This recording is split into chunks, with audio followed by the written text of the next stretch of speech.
दोस्तों, आप लोगों ने देवताओं और राक्षसों की कहानियां सुनी होंगी, लेकिन अगर मैं पूछूं कि क्या कलयुग में भी राक्षस होते हैं, वो भी हमारे बीच में कहीं, तो शायद आप मेरी बात पे यकीन नहीं करेंगे। अब हम ऐसा कह क्यों रहे हैं, चलिए जानते हैं इस पूरी कहानी के पीछे भी छुपी सच्चाई के बारे में। दरअसल चंपावत जिले के लोहाघाट नगर से लगभग 6 किलोमीटर दूर कर्ण करायत नामक स्थान से 1 किलोमीटर ऊपर लगभग 1900 मीटर ऊंची चोटी पर स्थित है बाणासुर का किला। इसे स्थानीय लोग बानेकोट या बाणाकोट भी कहते हैं। बद्रीदत्त पांडे ने कमाऊ का इतिहास में इसके लिए बौनकोट नाम का प्रयोग किया है। उन्होंने लिखा है कि लोहाघाट क्षेत्र का सबसे पुराना किला कोटोलगढ़ है, जिसको कहते हैं कि यह बाणासुर दैत्य ने अपने लिए बनवाया था। कहते हैं कि जब भगवान विष्णु से इसकी मृत्यु नहीं हुई तो महाकाली ने प्रकट होकर उसे मारा था। लोहा नदी उसी दैत्य के लहू से निकली। वहां की मिट्टी कुछ लाल कुछ काली है। कहा जाता है कि दैत्य के खून से वह ऐसी हुई है। और भी सुईकोट, चुमलकोट, चंदीकोट, छतकोट, बौनकोट किले कहे जाते हैं, जो खंडर के रूप में है। ये छोटे छोटे मांडलिक राजाओं द्वारा बनाए गए थे। बाणासुर का किला अपनी भौगोलिक स्थिति यानी कि ज्योग्राफिकल कंडीशन के कारण भी बहुत महत्वपूर्ण स्थान है। किले से 360 डिग्री तक चारों दिशाओं में बहुत दूर दूर तक का नज़ारा साफ देखा जा सकता है। हिमालय का तो यहां से इतना खूबसूरत दृश्य दिखता है कि टूरिस्ट डिपार्टमेंट ने अब यहां एक शक्तिशाली दूरबीन भी लगा दी है। किले से चारों तरफ का इतना सुंदर नज़ारा बस देखते ही बनता है। चोटी पर लगभग 90 मीटर लंबे और 20 से 25 मीटर चौड़ाई के आकार में बने हुए किले के अवशेष अब भी साफ दिखाई देते हैं। यह किला भी अब भारतीय पुरातत्व विभाग के संरक्षण में है। किले से पूर्व एवं उत्तर दिशा में हिमालय की श्रृंखलाएं दिखाई देती हैं और नेपाल की चोटियों से लेकर चौखंबा तक की चोटियों को यहां से साफ साफ देखा जा सकता है। पश्चिम की ओर गहरी खाई है और उस ओर घना जंगल भी दिखाई देता है, और दक्षिण की कर्ण करायत के आसपास की उपजाऊ जमीन इस किले से भी दिखाई देती है। इस किले के 2 प्रवेश द्वार हैं। लंबाकार बने इस किले के वर्तमान स्वरूप को देखकर यह सहज ही अनुमान किया जा सकता है कि इस किले का निर्माण कम से कम 3 अलग अलग कालों में हुआ होगा। किले के चारों कोनों पर 4 सुरक्षा बुर्ज बने हुए हैं।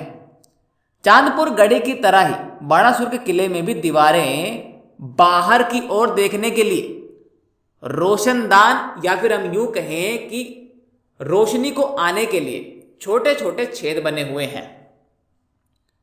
इनमें लगभग कुल 85 छेद बने हुए हैं, जो निचली सतह की ओर ढालदार है।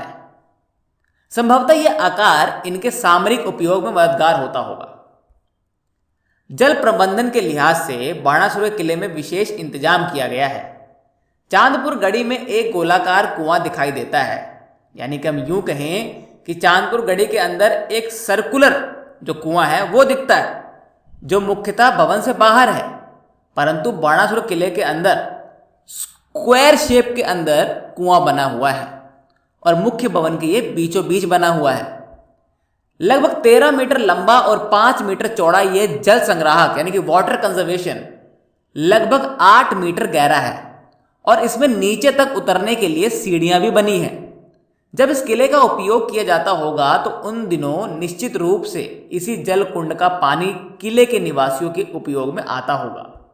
यह भी हो सकता है कि उन दिनों युद्ध आदि की स्थितियों में इस कुंड को किसी बाहरी जल स्रोत के पानी से भरा जाता होगा। किले की दक्षिणी दिशा में कर्ण करायत क्षेत्र में जल स्रोतों की अधिकता आज भी इन क्षेत्र के बेहद उपजाऊ होने की एक बड़ी वजह है। संभवतः ऐसे ही किसी जल स्रोत ने अतीत में बाणासुर किले को एक बेहतरीन दुर्ग के रूप में अपनी उपयोगिता दिखाने का मौका दिया होगा। बाणासुर किले को लेकर अनेक अनुभूतियां हैं और इसको लेकर अनेक धार्मिक कहानियां भी प्रस्तुत हैं। किले में पुरातत्व संरक्षण विभाग द्वारा लाए गए एक बोर्ड में इस किले को बाणासुर की पुत्री उषा और कृष्ण के पौत्र प्रद्युम्न की विचित्र प्रेम कथा का साक्षी होने की लोक मान्यता का उल्लेख किया गया है। बाणासुर के नाम से जुड़ी और भी बहुत सारी कथाएं इस किले को लेकर प्रचलित है। एक कथा के मुताबिक देवासुर संग्राम के दिनों में बाणासुर इधर से गुजर रहा था। उसने यहां पर सप्तमाम मृतकाओं को गाते हुए सुना तो वह मंत्रमुग्ध हो गया, यानी कि बहुत ही ज्यादा प्रसन्न हो गया और अपने अस्त्र शस्त्र यहीं रखकर बैठ गया। बाद में उसने यहां पर मृतकाओं को एक मंदिर बनवा कर दिया। हालांकि आज किले में किसी मंदिर के कोई अवशेष या प्रमाण नहीं मिलते हैं। हाँ, किले से लगभग 100 मीटर नीचे एक देवी मंदिर अवश्य है। वैसे भी किला मध्य युगीन है और इसका निर्माण कार्य नी से लगभग 11वीं शताब्दी के बीच माना गया है। यानी कि मैं यूं कहूं कि ये जो किला है वो 9वीं से 11वीं शताब्दी के बीच में बनाया गया था। जबकि बाणासुर प्रसंग का तिथिक्रम यानी कि इसकी डेट इससे बहुत अधिक पुराना माना जाता है।